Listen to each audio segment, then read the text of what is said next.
is that the rest of the world does not see things the same way. I think it's been clear for a while that countries like the UK and Switzerland and Japan have been very clear that XRP is not a security. So anyway, moving on to the CBDC side, it's not really been an impediment. Since we started 2.5 years ago on this project, we've announced 5 different countries that are working with us. We have a similar number that are not announced, and then we have 20 plus other active discussions underway. So from my point of view, it's great that we've got this victory. It doesn't dramatically change the work that I'm working on with central banks around the world.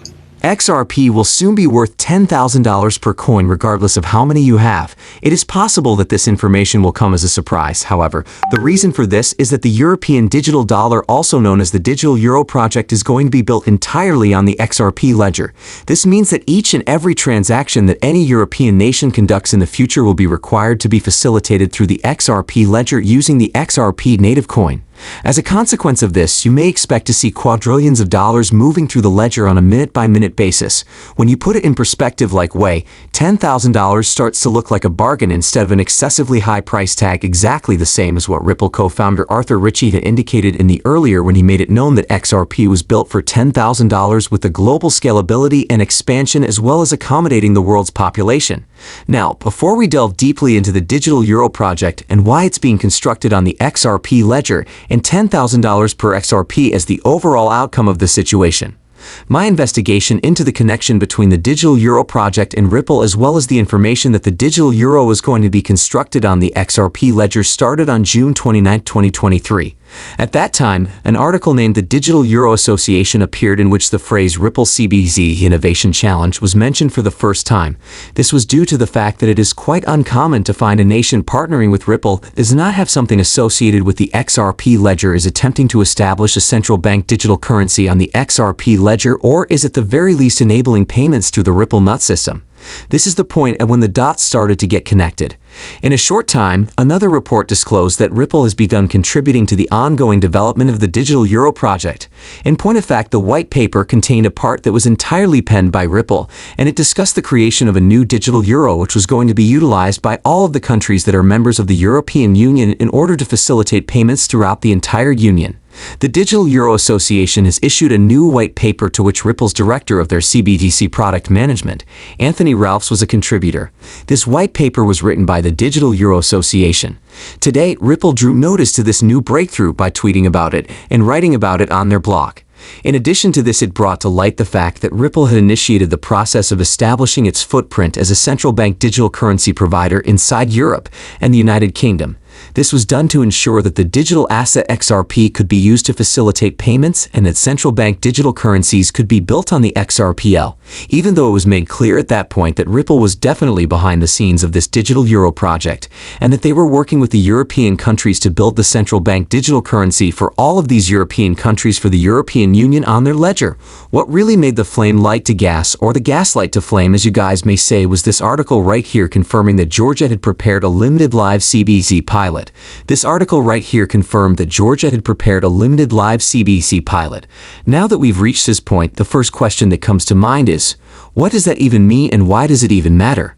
In addition, they are simply thinking about Ripple, and it is not yet a proven truth, or at least that is what you initially believe until you do a little bit more research.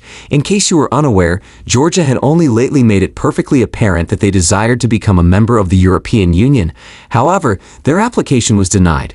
The European Union has made it quite apparent that Georgia must first carry out extensive changes before it can be considered a candidate for membership in the EU. This was stated inside this application that was denied. It was the 6th of September in 2022 at this time. Ever since then, Georgia has made it clear once again that they want to apply immediately for membership in the European Union. The message went on to state that Georgia has made its desire to seek for membership in the European Union quite clear.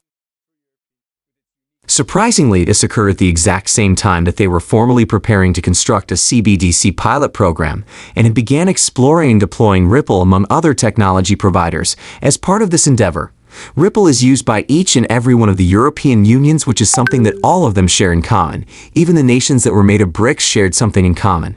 In point of fact, after further research, it was discovered that Ripple had officially worked on and finished the construction of digital currencies for 8 countries' central banks using the XRP ledger. 5 of those nations were ones that they had already made public announcements about, and while they did make it apparent that there are 3 countries that have not yet been disclosed, there are also 2 countries that are still in the process of being worked on. These nations include the Republic of Palau, Russia, Montenegro, as well as Hong Kong, Japan, New Zealand, and the United Arab Emirates. At least for now, that's how we interpreted the situation. It turns out that James Wallace, the Vice President of Central Bank Engagement and CBDCs at Ripple, had publicly announced that the XRPL-powered CBDC platform was going to be adopted in over 30 nations. Let's think about this in a rational way. How many different nations are currently members of the European Union? 27 is the answer. There are 27 countries in total.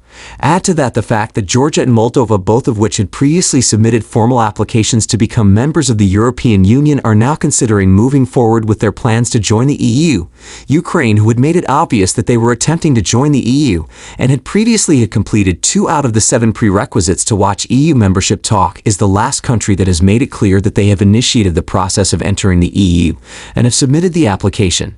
If you do the math, you'll come up with the 30 countries that James Wallace, Ripple's Vice President of Central Bank Relations and CBDCs, had declared the company was working with. In his words, he said, "I can assure you that the Supreme Court of the United States ruling had almost no effect on our ability to start conversations and projects with central banks in countries other than the United States. I am aware that here in the United States of America, our primary focus is on the United States, which is to be expected. However, the reality is that not everyone else in the globe has the same perspective on the situation. I believe that it has been obvious for some time now that nations such as the United Kingdom, Switzerland, and Japan have made it abundantly plain that XRP is not a security. In any case, going on to the CBDC side of things, it hasn't really been much of an obstacle. Since we began work on this initiative 2.5 years ago, we've made public announcements regarding our collaboration with 5 distinct nations.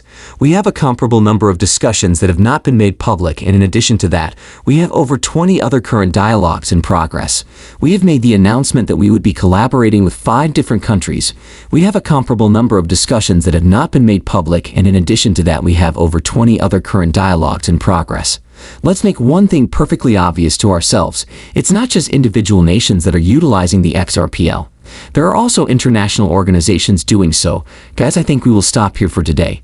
Thank you for watching.